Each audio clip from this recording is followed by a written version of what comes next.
Bonjour chers frères et sœurs, nous allons terminer cette première semaine où s'est ouvert le mois de juillet par le premier samedi du mois de juillet, qui est un samedi consacré au cœur immaculé de Marie, spécialement aux apparitions de Marie au Portugal.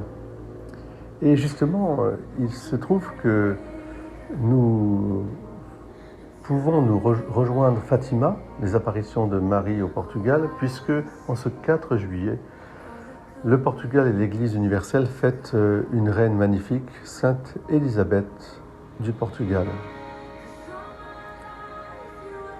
Très belle fête à toutes les Élisabeth, Lisbeth et autres qui portent ce beau patronage. Très belle fête aussi au Portugal, toujours fervent dans sa foi catholique.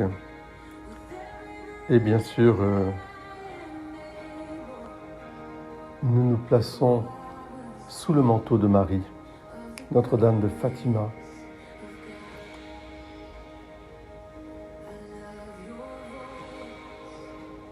Comme tous ces reines et rois qui ont été canonisés, qui ont été montrés en exemple en ce temps de royauté, ce qui a été remarquable et exemplaire, c'est d'abord la première chose, leur foi, manifestée par une piété quotidienne, une règle de vie quotidienne, la messe quotidienne,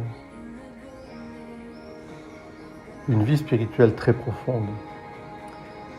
Le deuxième point, c'est leur fidélité à leur devoir d'État, de roi et de reine, pour l'accomplir au mieux dans le temps où ils étaient, au service de la paix, au service aussi de la justice, au service de la défense du pauvre. Et c'est le troisième point important, c'est qu'en général, tous ces rois et reines, et Élisabeth ne déroge pas, ont été des géants de bonnes œuvres pour soulager la misère de leur temps. Et c'est ces trois aspects où le plus important enchaîne les autres, le plus important étant leur foi vive, leur communion au Christ, qui débouche sur les bonnes œuvres. Ce sont ces trois aspects qui font qu'on les a présentés comme modèles. Leur sainteté est une sainteté, je dirais, royale, au sens qui reflète ce que doit être un roi ou une reine. Et aujourd'hui, on peut le transposer pour ce que devrait être ou doit être un président.